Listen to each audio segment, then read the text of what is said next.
Having a baby was not in my plan, and I had never even mentioned the possibility to them. So I could kind of see where that caught them off guard. But goddamn, she was married. How long you think it's going to take before Armstead chewed up the club?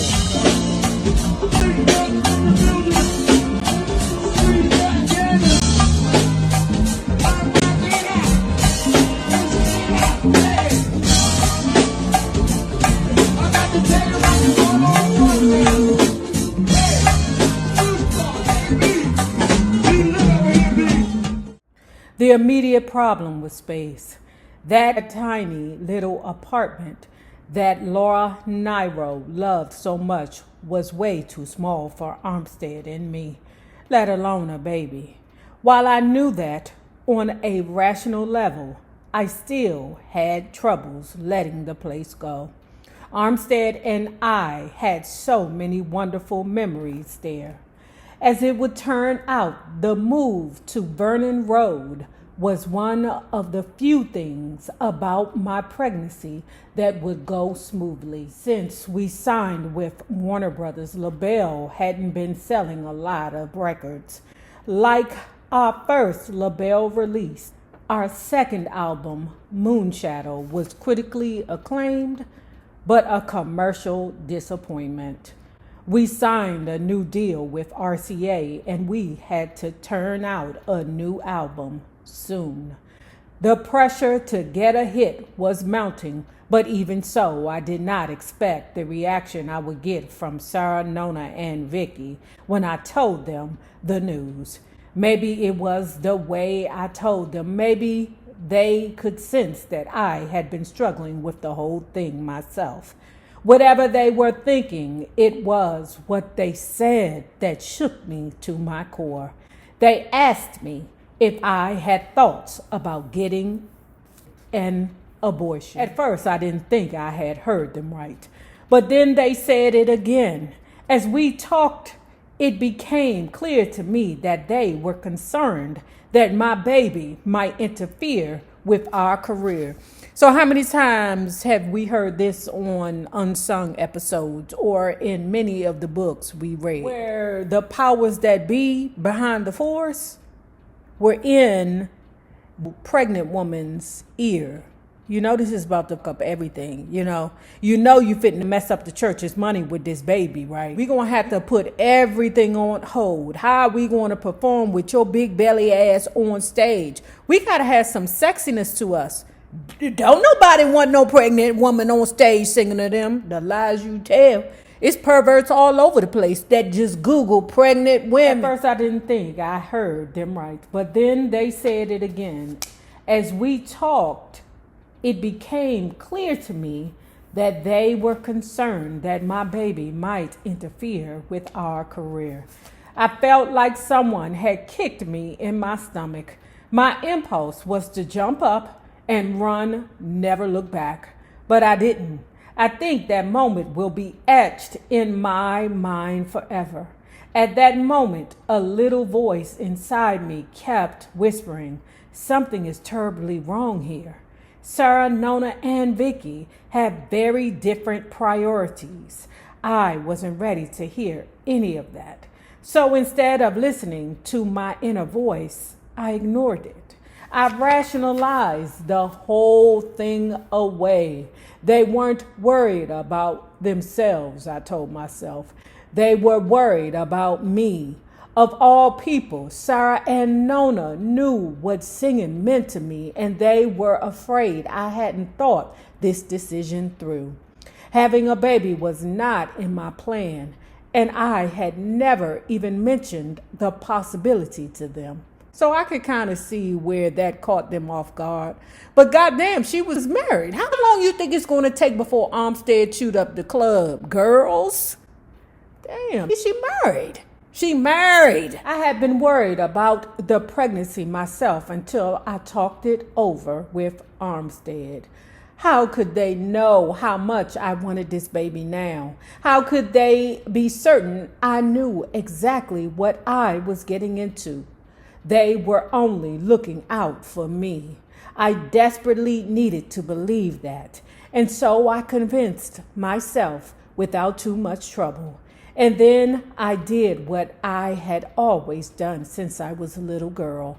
I tried to make them, the other people, feel better so they wouldn't be mad at me.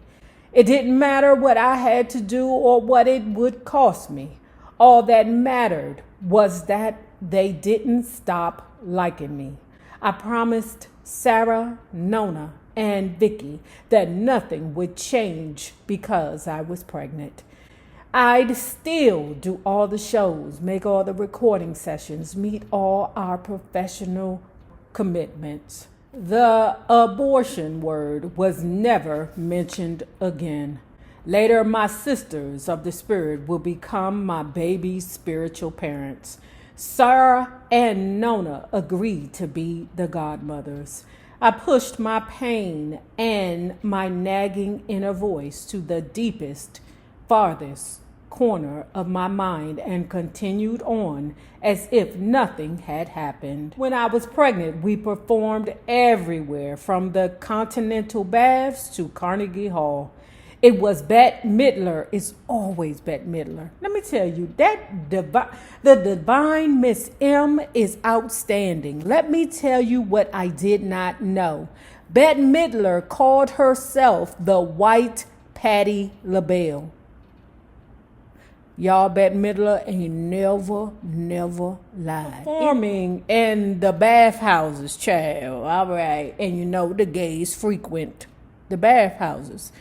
She said she was so ignorant to the ways and the things that was happening in the bathhouses that she was getting finagled. One time she thought that she was buying a piece of gum, child, and bit into some Destinies. Of course, Sarah and Nona thought the whole thing was hilarious, and they teased me about it for weeks. That's why I showed Nona no mercy the night her false teeth came out on stage. Nigga, you say what? To her credit, girlfriend picked them right up, popped them back in her mouth, and never even missed a beat. I don't think the audience even noticed, but nobody missed the scene. I created the night I came on stage half dressed. Well, sort of. I had all my clothes on, but somehow I had put both of my legs inside of one leg of my pants. I don't know what I thought that was hanging in front of me. I didn't really think about it until the audience started laughing so hard that Sarah and Nona stopped to tell me to go backstage and get dressed. And this time, use a mirror. Strange as it may sound, all of the performing we did while I was pregnant didn't really bother me. What really took its toll on me, both physically and emotionally, was recording our first and only album on RCA, Pressure Cooking.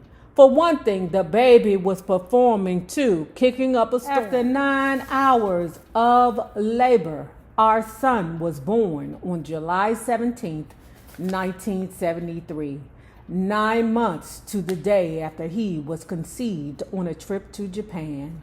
When the nurse put him in my arms, the first thing I noticed was his hair. Thick black curls covered his little head. He was the prettiest little thing I have ever seen, which is why we named him Zuri Swahili for beautiful. When I left Temple Hospital a few days later, Zuri was doing fine. It was after I brought him home that all the trouble started. Zuri cried all the time. I don't mean like a normal baby. I mean all the time, hour after hour, day in and day out, almost nonstop. Nothing I did could quiet him, not rocking him, not singing to him, not even nursing him. It almost drove me crazy. I felt so useless, so helpless, so sad. I thought this was God's way of telling me I wasn't cut out to be a mother. Girl, all mothers feel that way at one time or another. Matter of fact, the bitches that should feel that way don't feel that way. It be the good mamas that feel that way. Okay? If you is a mammy and you ain't feeling like you screwing it up some way or another, girl, you ain't doing it right. It's you bitches that think y'all doing a wonderful, perfect job and be oblivious to what the heck is happening to your baby. That's the trash. not the ones who do it wrong and figure it out. What was happening was the reason why the baby was crying was because Patti Labelle wasn't feeding herself correctly. That's not what it says in the book, but her breast milk didn't have enough nutrients in it. And the baby wasn't getting his full nutrients, so he was always hungry. What mothers have to understand is that what you put in your body is what goes into the baby. So if you're on the road touring and you're not able to properly feed yourself, and then you decide to nurse, you're not properly feeding the baby. As soon as we put Zuri on formula, he was fine.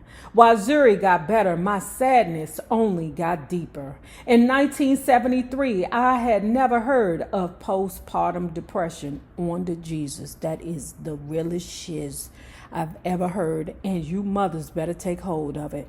Y'all better understand that it is a real thing, and you need to show mercy to the people that don't understand what's happening to them after they have the baby. What happens with them new babies and them new mothers, sometimes them mothers be doing crazy shiz to their babies because they be crazy. Okay, that postpartum depression is a nigga. I had no idea that in the weeks after they gave birth, many women experienced feelings of grief and helplessness. I thought it was just me. I thought I was crazy. I was sure that there was something wrong, something unnatural about the way I was feeling. I could hardly stand to hold my baby, and even when I did, I couldn't make the little guy stop crying. I didn't know what to do, and I couldn't tell Sarah and Nona. Desperate, I turned to Laura Nairo. She was living in Massachusetts, and when I called her, she simply said, "I'm on the way." For the next several weeks, Laura was Zuri's nanny and my psychiatrist. She said her husband didn't even understand what was going on. What's going on with here? Why you ain't holding the baby? Why you got this white lady over here holding my black baby? What is happening? What's wrong with you, girl? She said that all she would do is just stare out the window. She's not communicating with Armstead. So Armstead is left to take on his own crazy thoughts. What is happening? When Zuri was only a few months old, I went back out on the road with Labelle. At least out on the road, some things were getting better. My problem with the boots and knickers had been solved. Years before, in 1972, we were playing the club circuit in New York's Greenwich Village, and we were drawing a large following of gay men. When we did a show at the village gate, we met an innovative designer, Larry Legaspi, who had followed our career since we were the Bluebells. Larry was a true fan and a true original. He told Vicky our sound was cutting edge, but our look was yesterday's news. He convinced Vicky to let him design some clothes for us, and people have been talking about his creations ever since.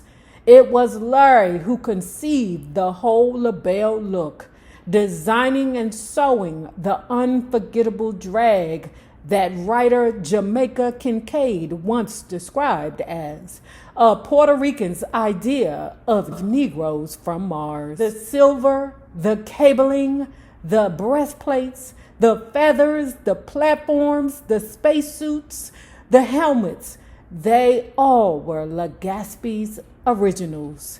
Camp Vamp. His friend Richard Erker added the finishing touches with his jewelry designs. Thanks to Larry, Labelle went from grunge rock to glam rock in the blink of an eye. With those outfits, Labelle revolutionized the look of rock and roll. Larry went on to do special designs for the rock group Kiss. Damn, Larry, a bad motherfucker. And Nona's old friend, Dr. Funkenstein himself.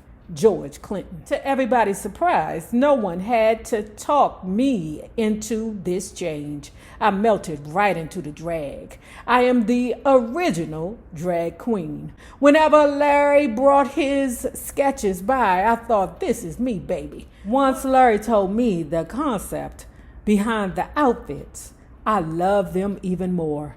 He said his spacesuits did not mean we were from outer space or spaced out, but that Labelle was futuristic, miles ahead of all the other groups.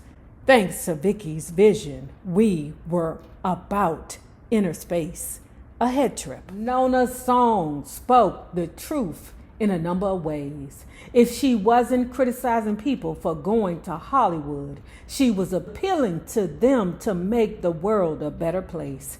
Nona didn't have any time for the usual woman done lost her man and can't live without him girl group lyrics. Her songs didn't ask, where did our love go? Nona wanted people to think about where humanity was going. Labelle's songs were about empowerment, about taking control of your life, about politics, revolution, and liberation. Before Vicky, we had allowed men to control everything. They told us what to do and how to do it. We didn't do any thinking for ourselves. Now we were doing it all, thinking, planning, and speaking up for ourselves. And for others, it was clear people were getting the message. It wasn't long before Vicky announced we had another project despite our so-so record sales. In June of 1974, Vicky managed to get us signed to Epic Records, and we had to go to New Orleans to record our first album on that label. I felt like I was being torn in half. For the first time of Zuri's life, Armstead had been both mother and father to him. Because I was out on the road so much, I had already missed my son say his first words and take his first steps. I had an obligation to Sarah, Nona, and Vicky. I had made a promise that the group wouldn't suffer because of my decision to become a mother. And so far it hadn't. I wasn't so sure I could say the same thing for my family. Labelle was scheduled to go into the studio with the genius songwriter, pianist, producer, Alan Toussaint. And since I couldn't be in two places at one time, I headed for New Orleans. As I've explained, I hate long recording sessions. But what made this one almost unbearable was the thought of all the time I was waiting, just sitting around that I could have been spending with Armstead and Zuri. I complained all the time, but I have to give Alan his due. When it was finally over, I loved the result. The minute we heard the Kenny Noland and Bob Crew penned ode to Creole ladies of the night, we knew we had a hit on our hands. We just didn't know how big it would become.